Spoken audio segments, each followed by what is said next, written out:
Cumprimento todos com a santa paz de Deus. Esse dia maravilhoso nós falarmos novamente da palavra de Deus.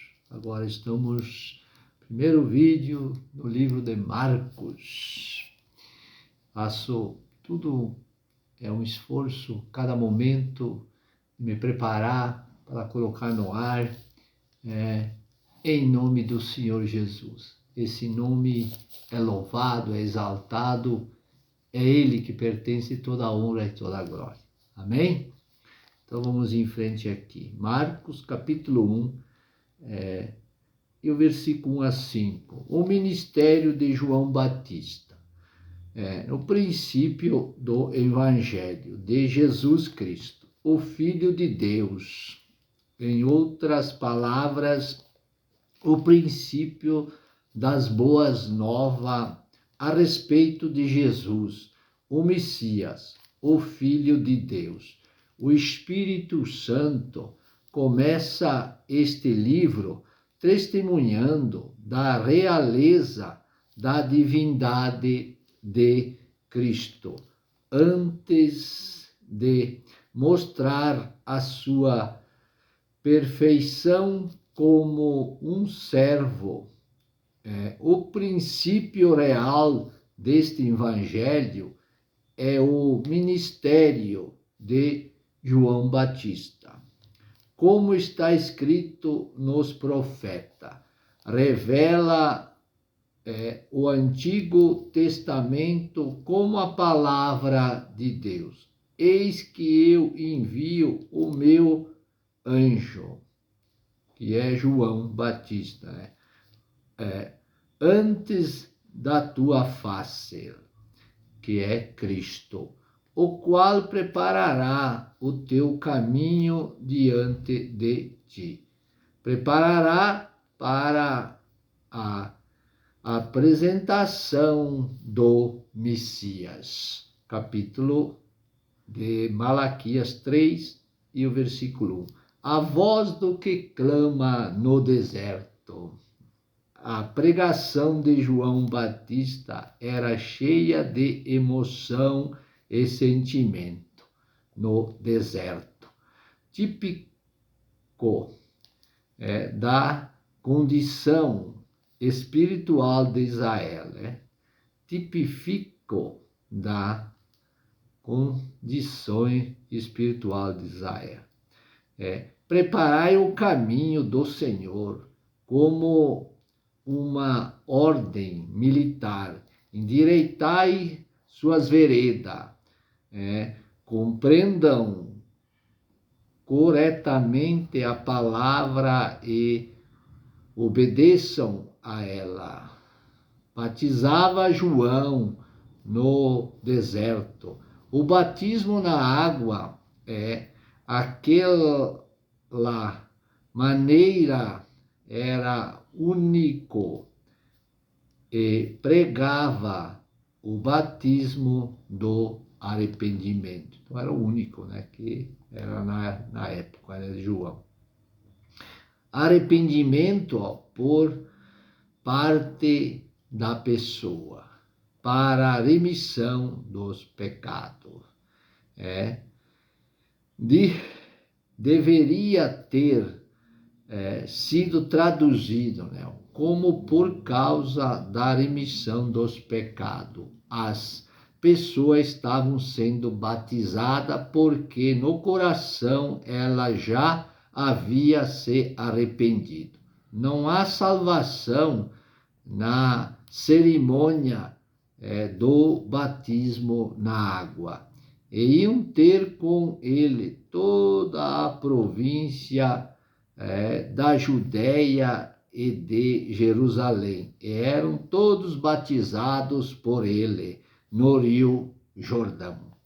Confessando seus pecados, significa que às vezes a confissão dos pecados e o ato do batismo na água ocorria ao mesmo tempo. O batismo, e a confissão ocorria no mesmo tempo, está dizendo aqui. A pregação e o ensino sempre vem em primeiro lugar. Lá em Marcos 3, o capítulo 22 a 26, o versículo. A blasfêmia dos fariseus contra o Espírito Santo. E os escribas que tinham descido de Jerusalém diziam, evidentemente enviados pelo Sinédrio, para encontrar algo com o que eles pudessem abalar sua influência. Tem Beelzebul, e pelo príncipe dos demônios expulsa os demônios. Quando acusaram Cristo de expulsar demônio pelo poder de Satanás, eles blasfemaram contra o Espírito Santo. Em Marcos 3, o capítulo 23 a 25, os versículos. Ele, havendo-os chamados, os escribas, disse-lhe por parábolas, como pode Satanás expulsar Satanás?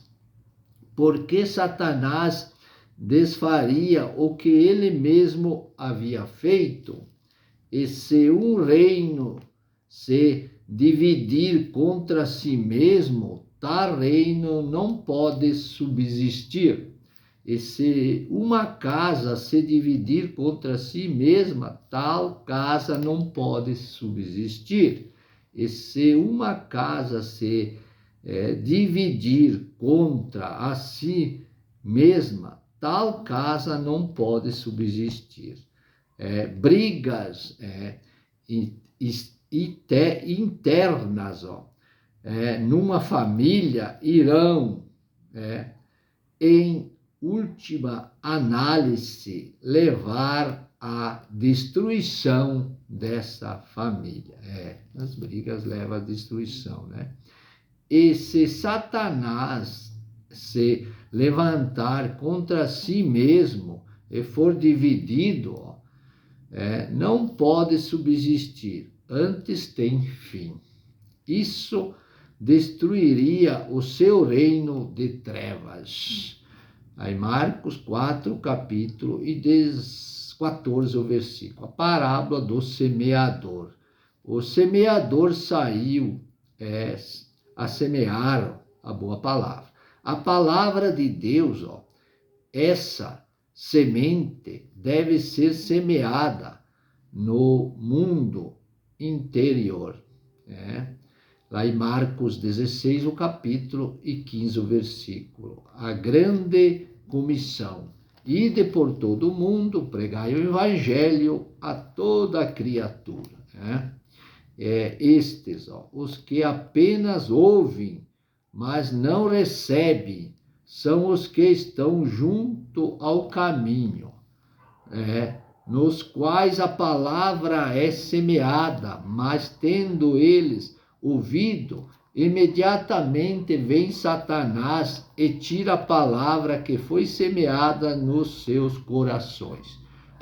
A estrutura da frase mostra que essas pessoas não devem permitir que Satanás lhe tire a palavra. Marcos, capítulo 4, 16 a 20, os versículos.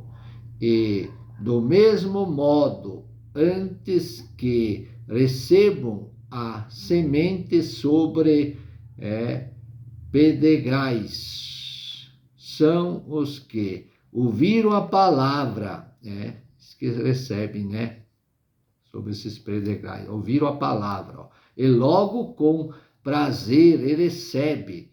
Milhões se encaixam nesta categoria, melhor dizendo, categoria, mas não tem raiz em si, mesmo, mas uma vez o erro é da pessoa, antes são temporões. Quer dizer que eles eram de fato nascidos de novo. Depois sobrevindo a tribulação ou a perseguição por causa da palavra, como certamente ocorrerá. Logo se escandalizam, não conseguem suportar a oposição, porque eles não têm raiz alguma, o que significa que o terreno não estava suficientemente preparado. O terreno aqui é o nosso coração, a nossa mente, né? A nossa pessoa. E estes, têm um bom começo e até mesmo perseveraram por algum tempo, mas permitem que o mundo os detenha. Os que recebem a semente entre os espinhos, os quais ouvem a palavra, mas não nos cuidados deste mundo, o engano, as riquezas. Vou virar a folha aqui no outro lado, meu tempo está quase terminando, mais um pouco aqui. No outro lado aqui, 4 de Marcos 19 a 20, versículo. E as ambições de outras coisas entrando sufocam a palavra e fica infrutífera. Significa que eles dão fruto por algum tempo, mas permitem que as coisas mundanas o sufoquem até que se tornem totalmente infrutíferos, prendendo seu rumo.